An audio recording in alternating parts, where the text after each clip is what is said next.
राज्य में विजिलेंस पक्षर हेउछि जोरदार चढ़ाऊ धरा पड़ुछंती गोटे पर गोटे सरकारी बाबू केतेबेले जेई तो केतेबेले मेडिकल अधिकारी समस्ते पड़ुछंती विजिलेंस जाल रे।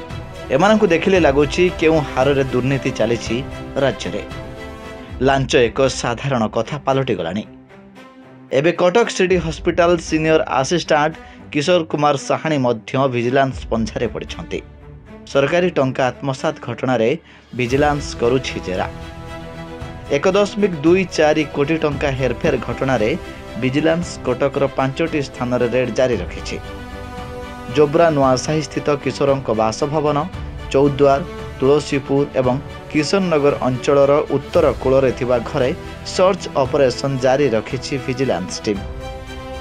ଏହି टीम रे 9 जन डीएसपी, 10 इन्स्पेक्टर, 7 एएसआई एवं अन्यान्य विजिलेंस कर्मचारी सामिल अछंती। कटकरू प्रभु कल्याण पालक रिपोर्ट, धरित्री लाइव।